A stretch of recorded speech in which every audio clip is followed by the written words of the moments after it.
How's it going, everybody? How's everybody holding up on lockdown? We've been on lockdown here in Honolulu, Hawaii for about 2 weeks now, and it looks like we have about another month or so to go, but I just wanted to touch base with you all and do a video sharing my street photography settings with the Olympus M1 Mark II.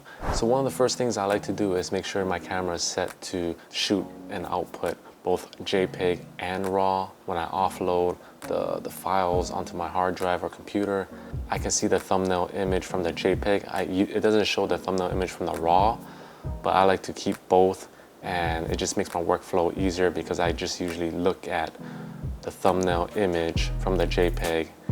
The RAW file is the one that I'll be actually using to edit. I don't know anybody that edits straight out of the JPEG. I just use the thumbnail image from the JPEG to connect with the RAW. If I just shot RAW, I will have to upload all the RAW files into Lightroom or into Photoshop just to see what image it is. And I've done that in the past and it's a pain in the butt. So I just shoot both JPEG and RAW. It doesn't take that much space by adding the JPEG. The next thing I like to do is set my camera to shoot silent shutter.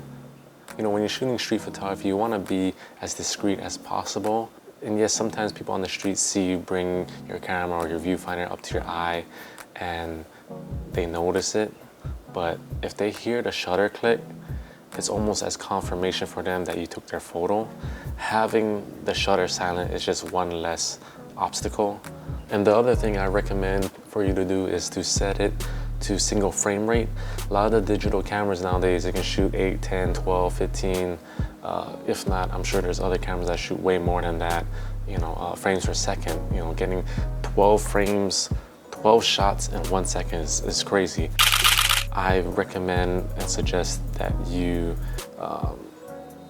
not rely too much on the camera to get your shots. You know, the 3 things that will make you a better street photographer is anticipation, anticipating things to happen, recognition, recognizing interesting character, recognizing interesting gesture, recognizing things on the street that looks good or interesting within a frame of a second, right? And then timing, having good timing to click that shutter button to make that image happen. The only time I can forgive high frame rate shooting for street photography is when you want a subject or person to pass by an interesting background or a graffiti wall or something like that, where it'll make a nice juxtaposition, so you need that high frame rate just to land it evenly or perfectly. But other than that, I don't think it's necessary. Even with the background and the juxtaposition challenge, I think it's a lot more fun and challenging to get that nice shot with a single frame rate. So the third thing I like to do is set my camera to P mode, program automatic mode. It's kind of a good balance in between manual settings and automatic settings. So you do have a few control over some settings, for instance your ISO and f-stop. So I usually set my ISO between 600 and 1200 and my aperture between f8 and f11, and as long as you're shooting in consistent lighting, you should be pretty good. So if whether it's an overcast afternoon or you have that strong afternoon sunlight, as long as it's consistent lighting, you shouldn't have to worry about touching your f-stop or ISO or anything like that. So in P mode, you have no control of the shutter, and with the ISO and aperture settings that I just mentioned, the shutter will kind of float around between 300 and 1000, which is perfectly fine. One of the rookie mistakes I did when I first started shooting street photography was setting the camera or lens to autofocus. And on the street, everything's happening so fast. And the way I shoot, I usually just walk and just catch people walking towards me.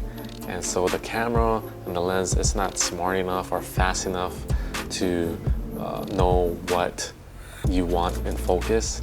So what I've learned is to set your camera to manual or zone focusing.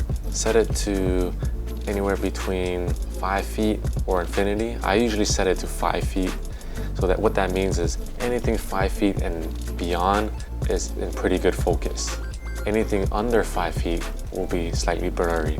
So my chances of getting something sharp on zone focusing set this way is much higher than setting it to autofocus. Now, I'm not gonna lie, there's times where I miss my timing and press the shutter button too quick or too late, and the person was slightly out of focus. They were under the 5 feet range, but I've missed more shots or had more shots out of focus from autofocus than zone focusing. So I recommend you experiment with that. So again, that's my camera setting with the Olympus M1 Mark II. Again, these settings can be applied through any modern digital camera. Of course, the interface and navigating through the settings for each camera will be different, but these settings are pretty universal. Again, these settings are made to make your life a little bit easier when you're shooting on the streets. Make sure you have these settings set first before you start your photo walk.